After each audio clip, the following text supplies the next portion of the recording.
nuansa budaya dan tradisi. Ragam kearifan lokal yang membanggakan. Dan destinasi pariwisata yang menarik. Dapat didengar di Pro 4 RRI Palembang.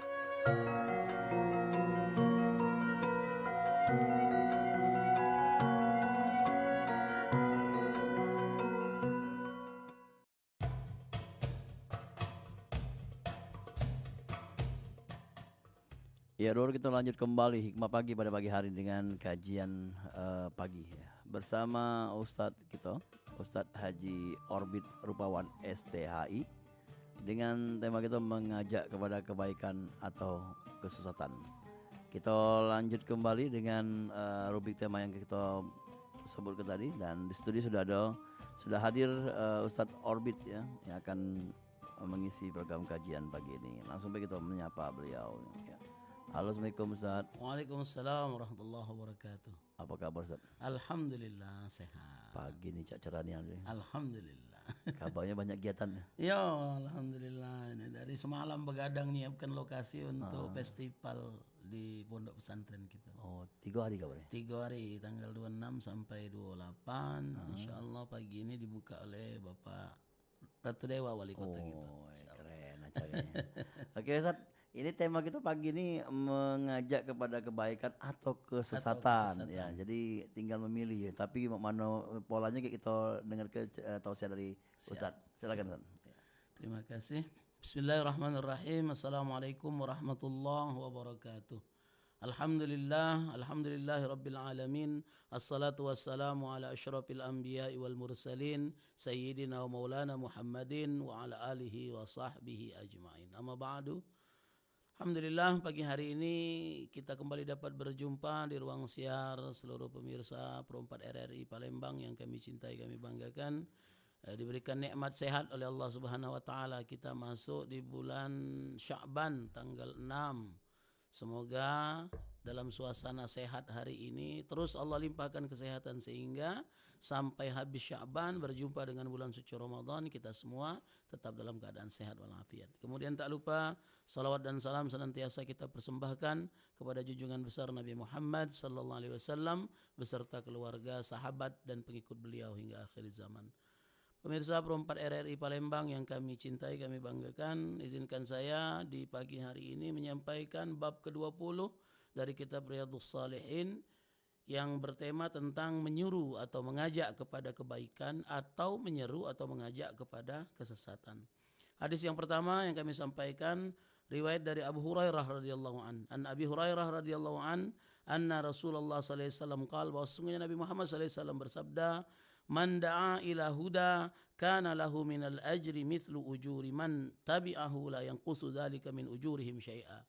Artinya barang siapa yang mengajak atau menunjukkan atau mencontohkan sesuatu perbuatan baik, dan ketika orang yang ditunjuki itu melakukan, mengikuti ajakan tadi, maka sesungguhnya orang yang menunjukkan perbuatan baik tadi akan mendapatkan pahala sebesar atau sebanyak pahala orang yang melakukan perbuatan baik itu, tanpa mengurangi sedikit pun pahala orang yang berbuat baik karena mengikuti ajakannya.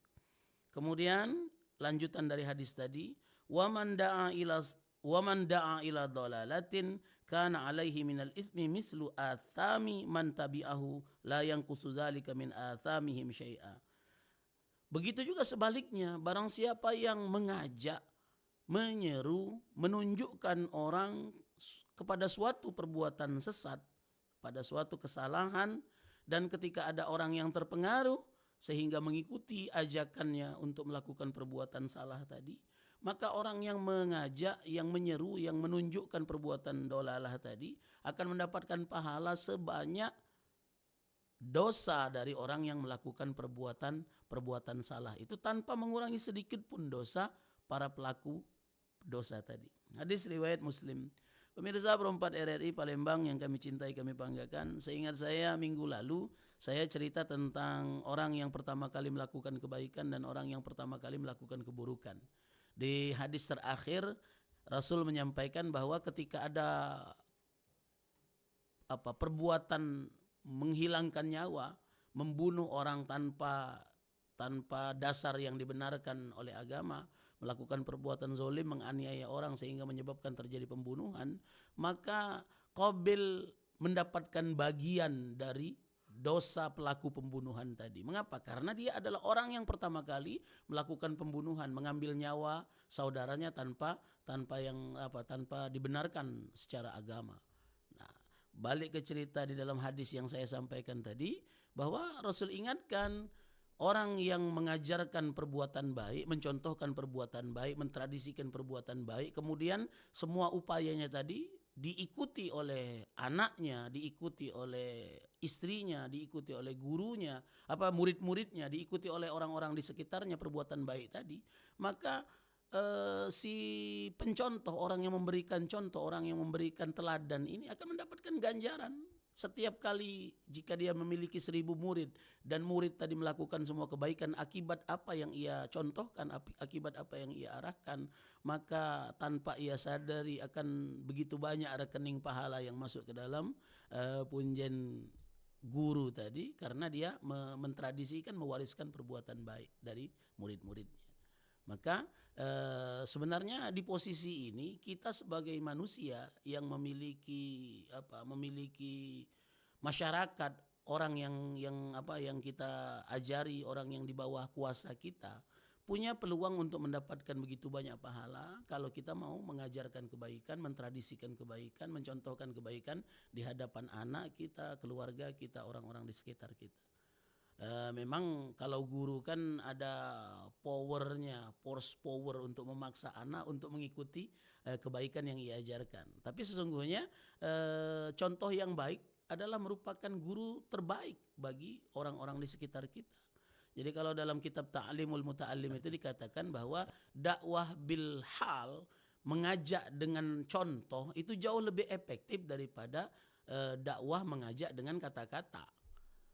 Saya ingat waktu di pondok dulu ada Qiraatul Rasyidah, mutalaah yang bercerita tentang bagaimana perbuatan lebih efektif daripada kata-kata.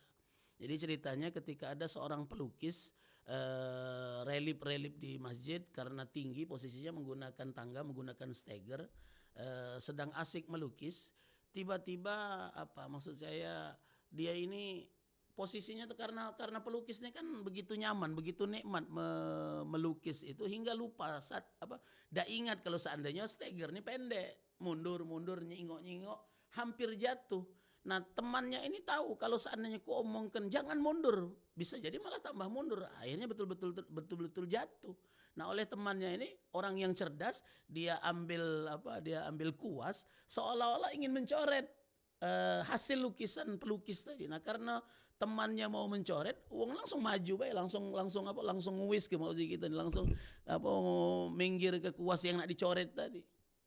Nah, ketika dia sudah dalam keadaan sadar, posisinya sudah aman, kata sahabatnya yang cerdas tadi, aku tuh bukan nak nyoret. Kalau aku ngomong jangan mundur, kau pasti mundur, kaki nyampak ujung-ujungnya. Maka aku nak nyoret, maka refleks kamu menghalangi apa? Karena hasil terbaik yang kamu punya mau ku rusak, maka pasti maju kan. Itulah maksud saya contoh yang baik, perbuatan, tindakan yang cerdas, tindakan yang bijaksana itu jauh lebih efektif daripada sekedar kata-kata. Kita kadang-kadang mohon maaf berharap mendapatkan anak keturunan yang soleh-solehah, sementara kita dewe tidak soleh, belum soleh.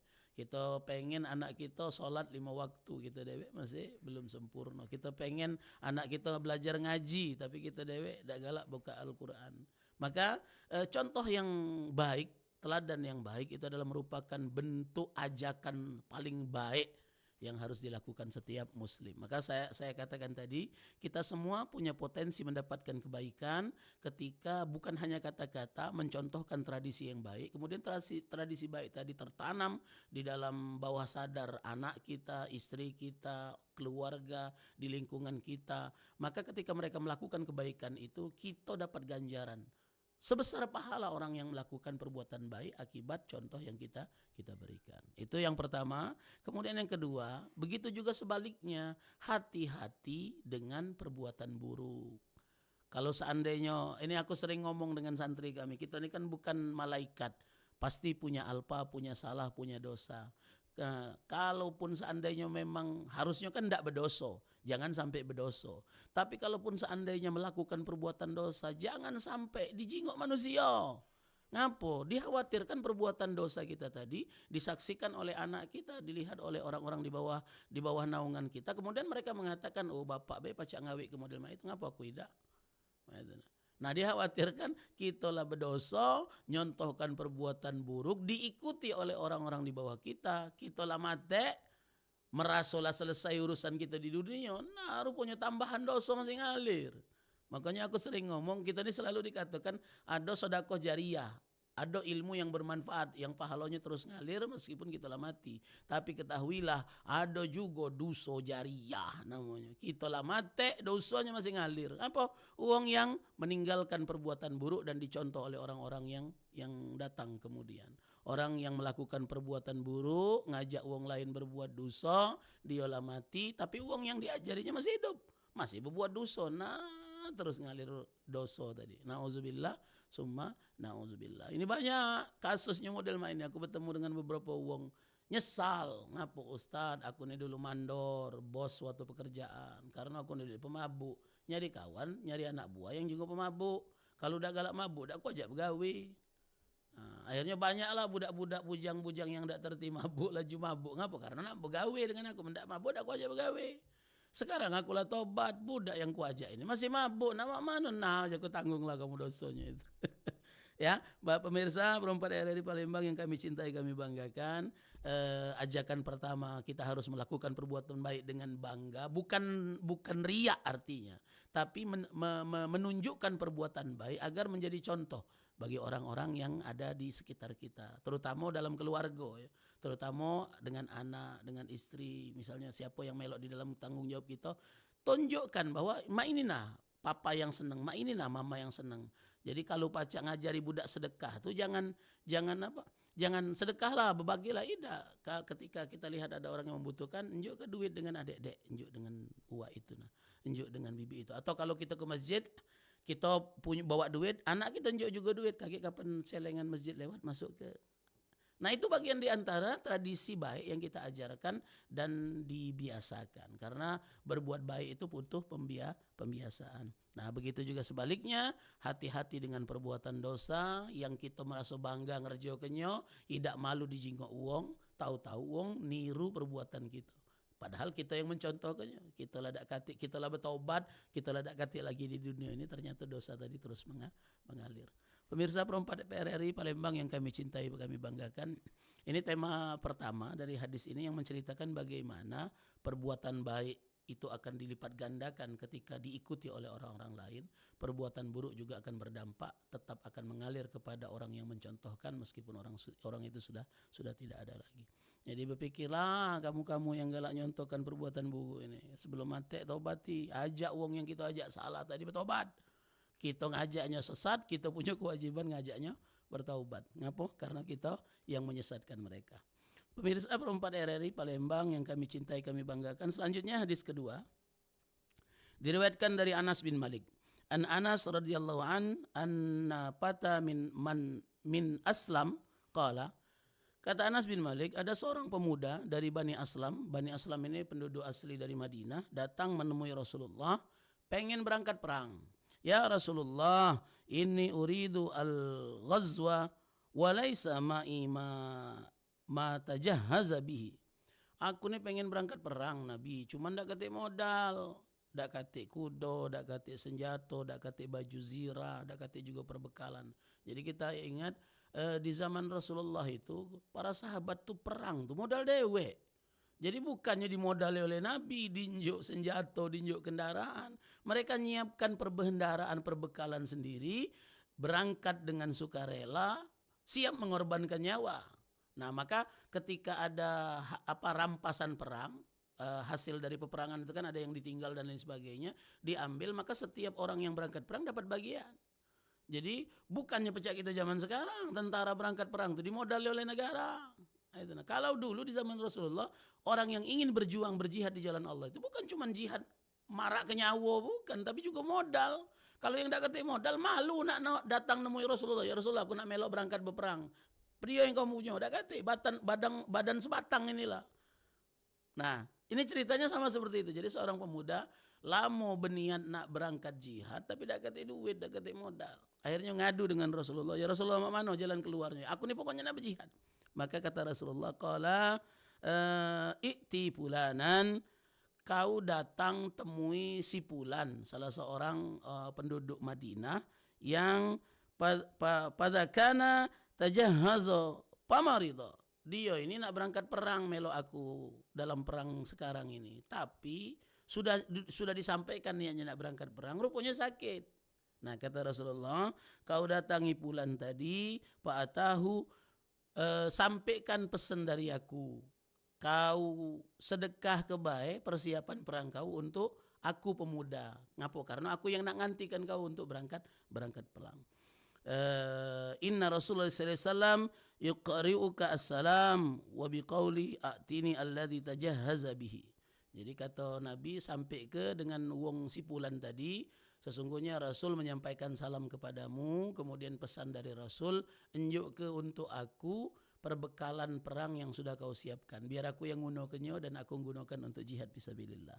Faqala ya fulanah, maka si fulan yang sakit tadi manggil bininya, "Wahai si fulanah, atihi alladhi tajahhaztu bihi."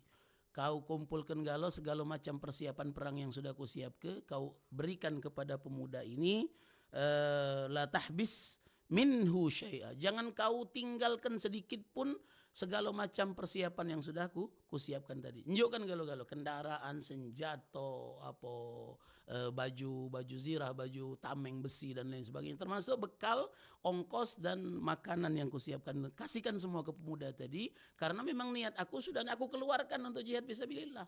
Hanya saja karena kondisi fisik yang tidak memungkinkan, maka kita jadikan itu sebagai wasilah agar pemuda ini dapat kesempatan jihad, sementara hartanya modal dari kita.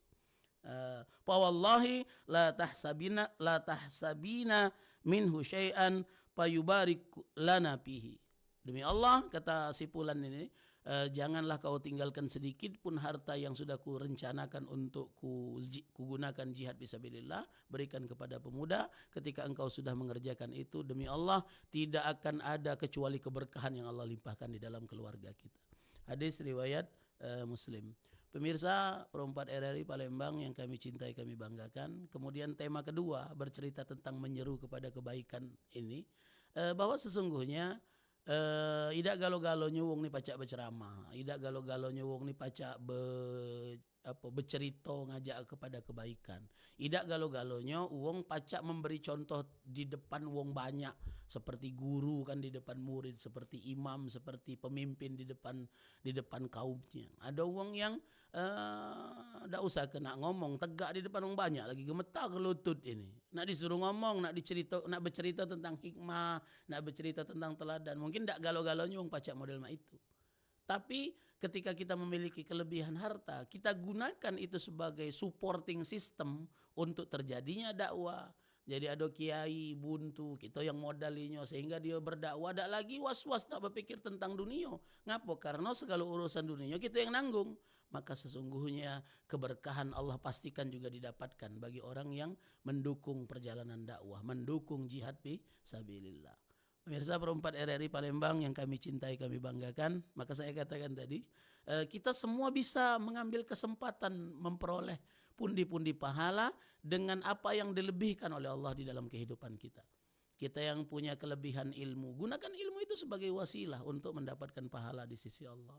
Kita yang punya kecakapan fisik, kita yang punya ketangkasan badan, kesehatan jasmani, gunakan kelebihan jasmani tadi untuk mensupport, mendukung tegaknya hukum Allah di muka bumi, jihad fisabilillah. Sebagaimana sang pemuda tadi, karena dia sadar diri tidak punya perbendaharaan dunia, ngadu dengan Rasulullah karena azam dia, niat dia kuat, niat nak berangkat jihad, cuma tak ada modal.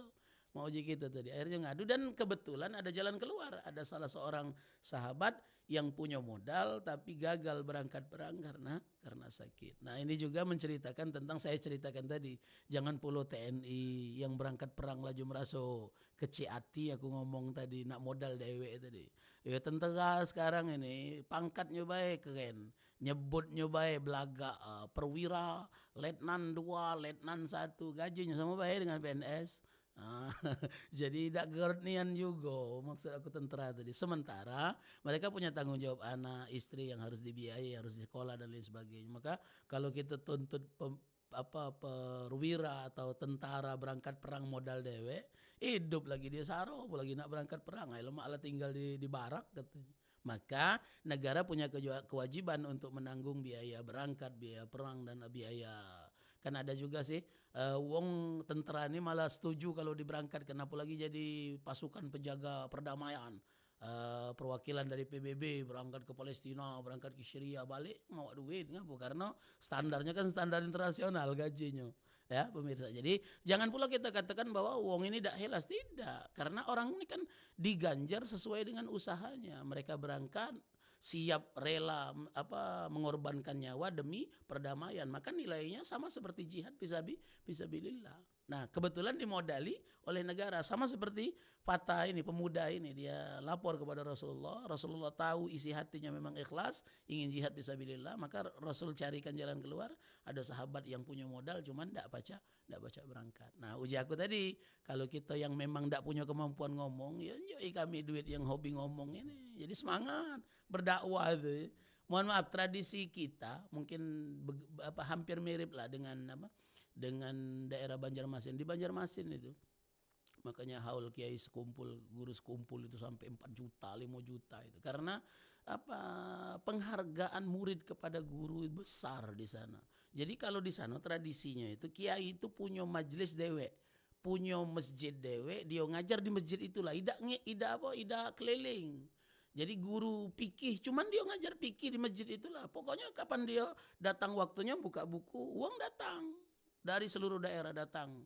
Tidak lagi berpikir nak nyari duit, nak nanam padi, nak ngapa? Karena murid-murid datang, yuk amplop ada 10.000, 5.000 segala macam, ada yang besar dan sebagainya. Akhirnya setiap kiai itu punya masjid dan masjidnya besar-besar, megah-megah galau. Ngapa? Karena para murid tahu, biarlah guru duduk di majelisnya ngajar ilmu, kami dapat berkah dari ilmu, urusan dunia guru biar kami yang usahakan. Nah, berbeda dengan kita kiai, kalau nak nunggu di pesantren baik, nak nunggu di langgangnya baik, nak nunggu di rumah di garangnya baik. Uang 10, uang 15. Nah, nak makan apa? Anaknya bakal dengan jamaah rekat, dengan jamaah agam, uang rumah nutus dengan sento 57. Ngapa nak makan ini? Akhirnya kiai, ustad nyambi profesi sambil ustad berjualan cimol. Ustad terpaksa juga ngembek lah ceramah dari daerah segala macam. Pecah aku kemarin laju keliling. Bangsa cukup di pesantren baik, cukup di Palembang baik, tidak keliling, tidak ngide. Nah, maksud saya bagaimana sikap orang-orang di Banjarmasin, daerah terutama daerah lingkungan Kalimantan Selatan, daerah Kalimantan Tengah, Pontianak itu, penghormatan mereka kepada guru, penghargaan mereka kepada ilmu sehingga memuliakan guru pada tempatnya.